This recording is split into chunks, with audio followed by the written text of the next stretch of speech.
नमस्कार दोस्तों, आज के इस वीडियो में हम बच्चेदानी के मुंह के कैंसर के बारे में जानेंगे। जैसा कि हम जानते हैं कि बच्चेदानी का मुंह का कैंसर औरतों में होता है। इसके जो मुख्य कारण है वो HPV नाम का एक वायरस के इन्फेक्शन की वजह से ये होता है। इसके अलावा अन्य कारणों में जो स्मोकिंग की हैबिट है, बहुत से ऐसे हार्मोन हैं जो कि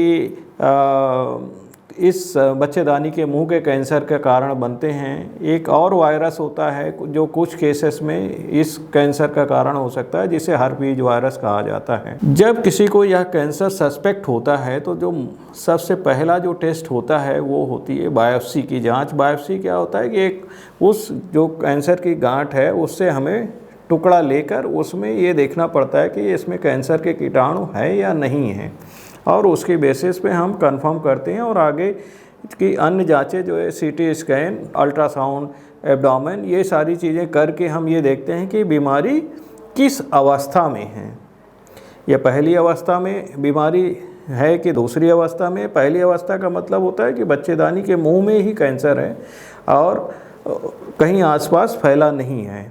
तो इस अवस्था में जो कैंसर होता है इसका मेन इलाज होता है ऑपरेशन। जब इस अवस्था से थोड़ी ज़्यादा की अवस्था होती है, थोड़ा सा बच्चेदानी के मुंह से कैंसर थोड़ा और अंदर बच्चेदानी को भी खा लेता है, तो उस अवस्था को स्टेज 2 का कैंसर कहा जाता है। और इस अवस्था में हमें कभी ऑपरेशन और उसके बाद रेडिएशन और कीमोथेरेपी की ज़रूरत पड़ती है, या इन केसेस में रेडिएशन और कीमोथेरेपी से भी ठीक किया जा सकता है।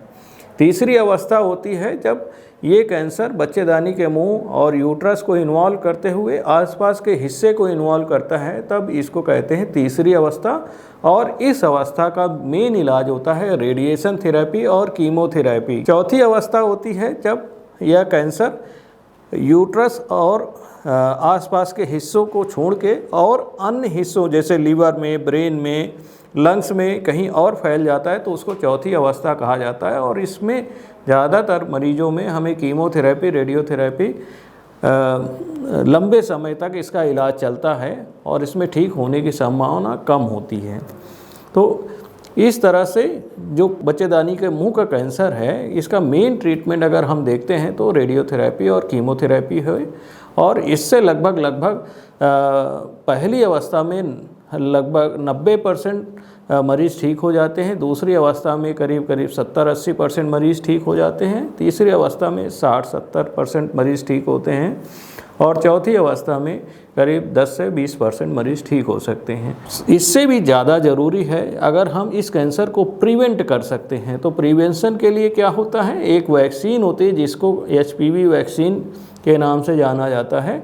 और ये वैक्सीन बच्चों में करीब 14 साल की उम्र से पहले, 9 से 14 साल की उम्र में के बच्चों में 3 खुराक इसकी दी जाती है। एक 0 खुराक होती है, एक 1 खुराक होती है, दूसरी 6ठे महीने पे, 0 महीने पे, 1 मंथ पे और 6 मंथ पे। 3 डोज से हम इस कैंसर को पूरी तरह से रोक सकते हैं। बच्चेदानी के मुंह के कैंसर के जो मुख्य लक्षण होते हैं कि जो अगर औरत का महीना रुक गया है और उसके बाद ये जब कैंसर होते हैं तो इसमें वो महीने आने जैसे ब्लीडिंग की जो टेंडेंसी है दोबारा से शुरू हो जाती है, तो इसको कहा जाता है पोस्ट मेनोपॉजल ब्लीडिंग।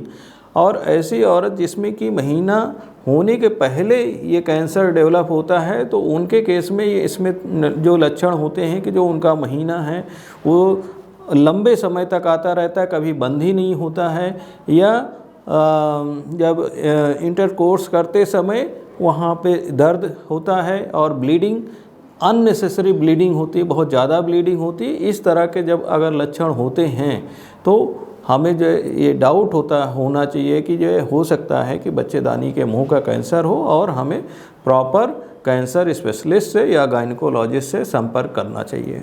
तो आज के वीडियो में बस इतना ही। बच्चेदानी के कैंसर से मैं यही कहूँगा कि डरे नहीं, इसका पूर्ण रूप से इलाज संभव है। समय पे इलाज कराएं और स्वस्थ रहें। धन्यवाद।